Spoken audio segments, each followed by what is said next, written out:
Started off like it's an AA meeting. Hello, my name is Michael, and I'm a caffeineaholic.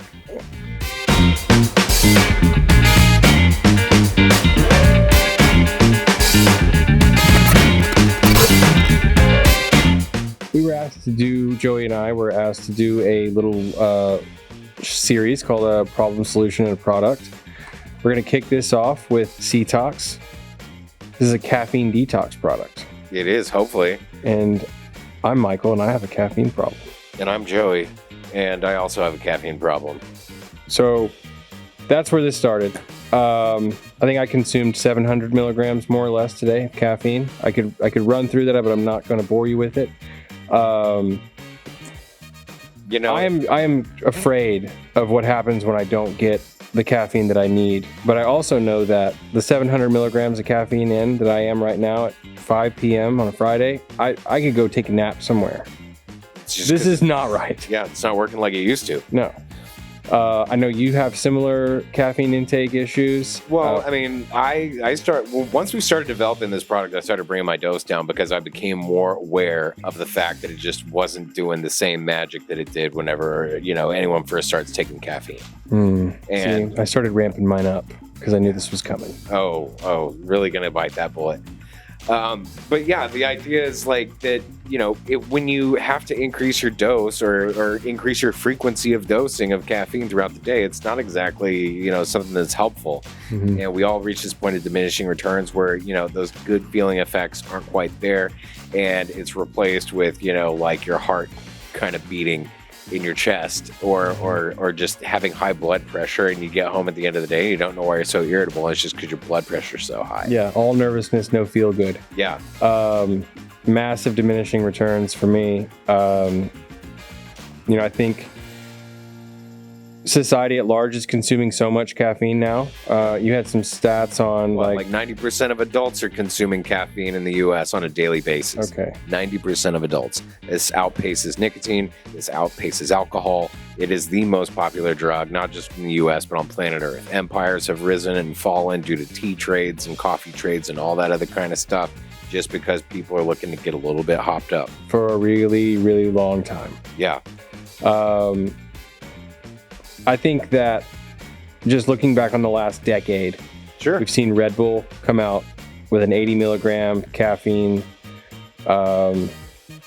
mildly tasty. Now the caffeine stuff is so tasty everywhere, powders, caffeinated beverages, whatever. But it's gone from 80 milligrams, which was a lot of the energy drink. Yeah, it was a lot. And now it's 300. Yeah. At your local convenience store anywhere in the U.S. Mm-hmm. People drinking multiple of those a day. I've been one of those people. Again, diminishing returns, all nervousness, all side effects, no benefit. I think that there's some supplement users out in the market that are they appreciate the need to cycle certain things. Maybe. Sure. Caffeine just really hasn't been on that agenda for whatever reason. A lot of people have been afraid to touch this subject. Yeah, I mean, I can personally validate that I am extremely afraid of not showing up 100% due to a lack of caffeine. But another problem that compounded this is there were not really any viable options out there on the market for any kind of like caffeine reduction or any kind of relief from, whenever you've been on stimulants for too long. There's no caffeine patch. Well, no, there's no caffeine patch. I mean, there's a couple of different products out there like adrenal resets and stuff. But those things have like questionable efficacy. Right. And you're still going to get smashed over the head with lethargy and headaches at least during your first 2 or 3 days. Okay, so we know that's the problem. Yeah. And to negate that issue and make it go away, you just stop consuming caffeine and you reset exactly what? Well, that's the thing. You reset your tolerance because your body starts sucking up these adenosine receptors that it pushed out so much whenever you were taking all this caffeine. That process takes time. And, as far as the side effects are concerned, or at least the withdrawal effects from caffeine that we really want to negate, we want to shorten that time period as much as possible. And luckily enough with C-Tox, we've narrowed that, hopefully within 7 days. Mm-hmm. And that's in parallel to a lot of the different things I've seen in the literature talking about caffeine reduction protocols. At least the minimum is a 7-day protocol. Okay. So I drink a cup of coffee today. Mm-hmm. And we know that between the half-life of caffeine and its metabolites and so on, it's approximately 24 hours before I'm at zero. Yeah. So we can assume that every day that you take caffeine, you're just kind of like keeping the glass at a certain level, and you're not down-regulating anything. No. Or you are down-regulating. I mean, you're effectively you're treading water, at least. You know, Right. that's kind of nice. So to really reset it, you got to lower your caffeine to zero, and then your body's going to start working out that All the kinks. dependence issue. Yeah. Anyway, so as you kind of alluded to, we formulated a 7-day protocol to do that.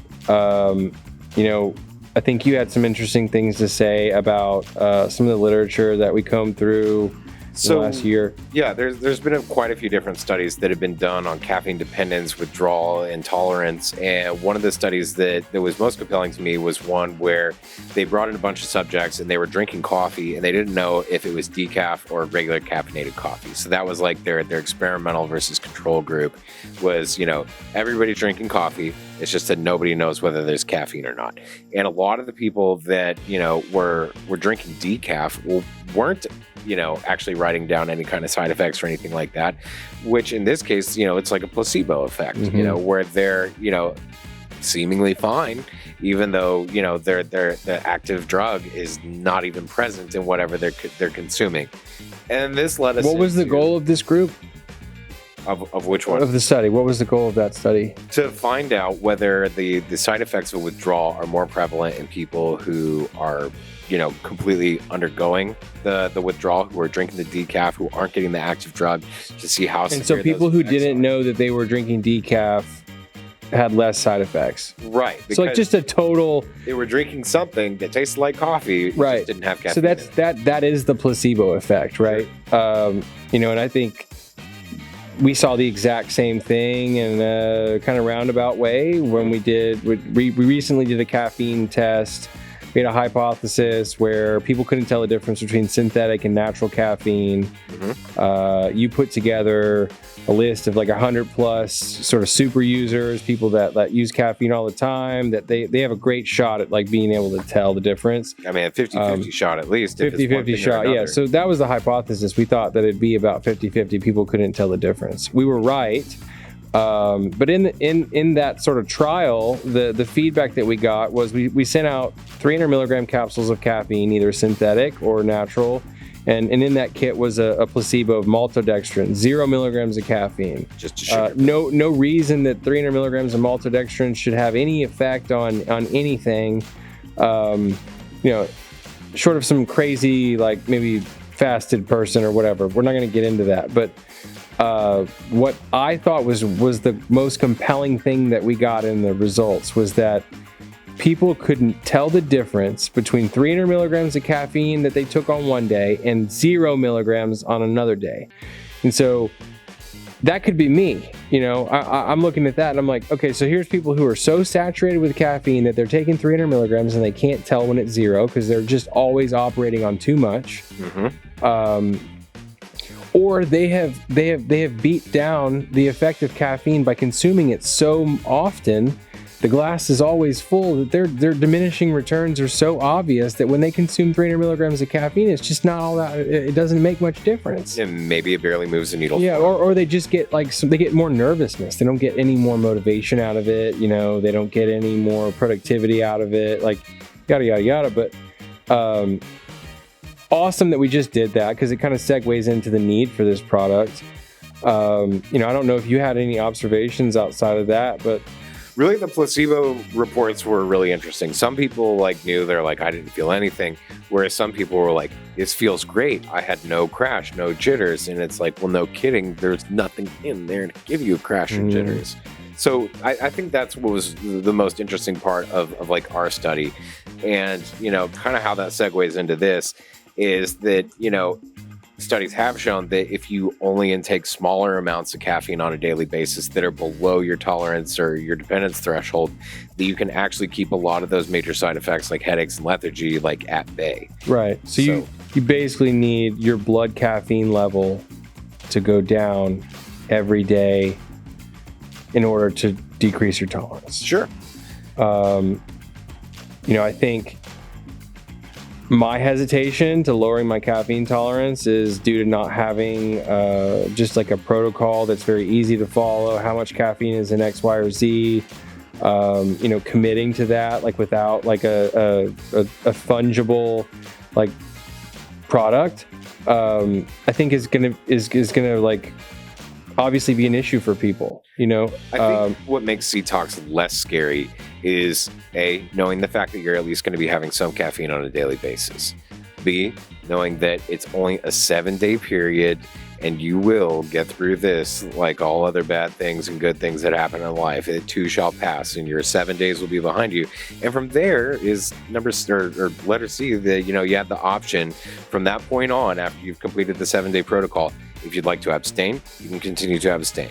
If you'd like to jump back on the caffeine wagon and try to feel a 300 milligram dose like it was the first 300 milligram dose you ever took, then you can go that route. Mm-hmm. Or you can just use periodic caffeine use and not have to use it every day, and then you're set that way as well. Yeah. What you do at the end of this protocol is entirely up to you. We just wanted to provide people with a path to potentially, abstaining from caffeine that would, have the least amount of damage, the least amount of pain possible.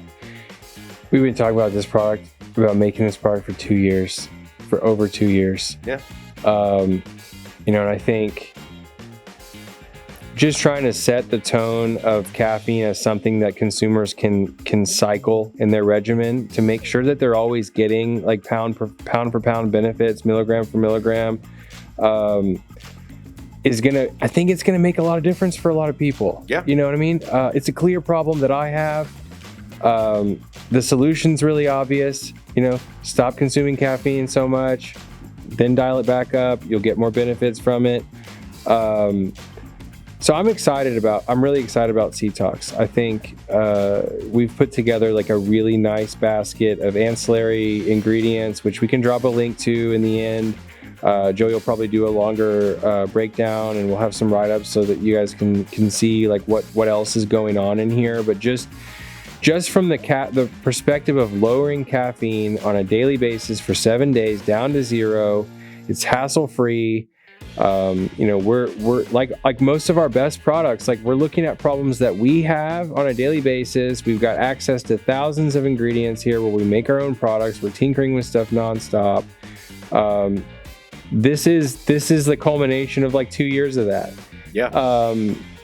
So I really hope that people will give C-Tox a shot because, I know I need it. So if you want to get rid of your caffeine tolerance, or at least make an attempt at doing it, you can go over to Glaxon.com. You can check out our product here, C-Tox. You can find it for $24.99 online.